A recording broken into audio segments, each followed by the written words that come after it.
আলহামদুলিল্লাহি ওয়াসসালাতু ওয়াসসালামু আলা সাইয়্যিদিল মুরসালিন ওয়া আলা আলিহি ওয়া আসহাবিহি আজমাইন আম্মা বাদ। বিসমিল্লাহির রহমানির রহিম। ইন্নাল্লাহা মা'আস সাবিরিন। মহান আল্লাহ তাআলা বলতেছেন, নিঃসন্দেহে আমি ধৈর্যশীলদের সাথে আছি। আজ আমি আপনাদের সামনে ধৈর্যের সফলতা সম্পর্কে দুটি কথা শেয়ার করছি, মনোযোগ সহকারে শুনবেন।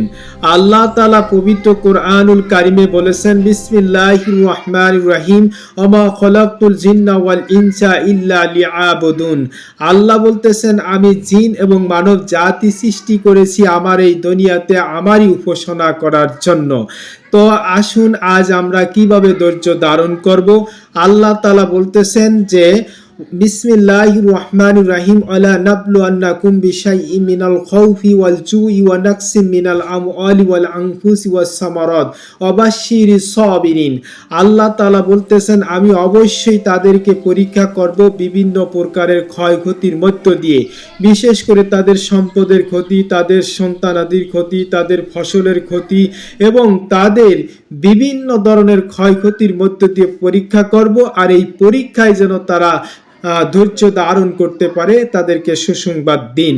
এটা আল্লাহ তাআলার বাণী। এই পথে, আল্লাহর পথে, আল্লাহর ইবাদত বন্দিগি করতে গেলে অবশ্যই তাদেরকে বিভিন্ন ধরনের বিপদ আপদের সম্মুখীন হতে হবে।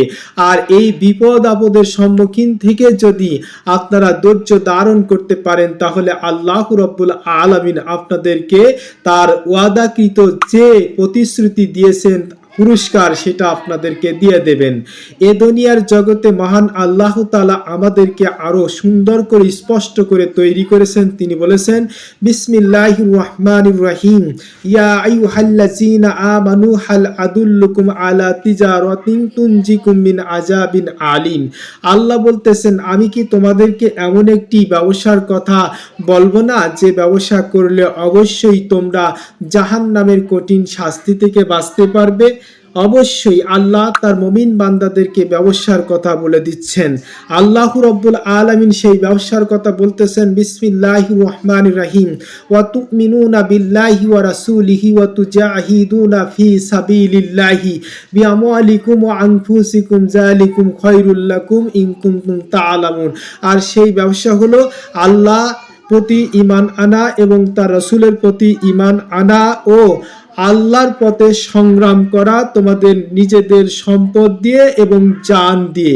যারা আল্লাহ এবং তার রাসূলের প্রতি বিশ্বাস স্থাপন করে আল্লাহর পথে সংগ্রাম করবে নিজেদের জান আর মাল দিয়ে, আল্লাহ তাআলা বলতেছেন যে তারাই হলো সবচেয়ে কল্যাণকর, বা তাদের কাজটাই হলো সবচেয়ে উত্তম কাজ। আর এই উত্তম কাজের বিনিময়ে আমি তাদেরকে যা দেব, তারা এখন পর্যন্ত তা বুঝতে পারেনি। তাই আসুন আল্লাহ তাআলা আমাদেরকে সঠিক পথে চলার যে নির্দেশিকা দিয়েছেন, চলি আমরা।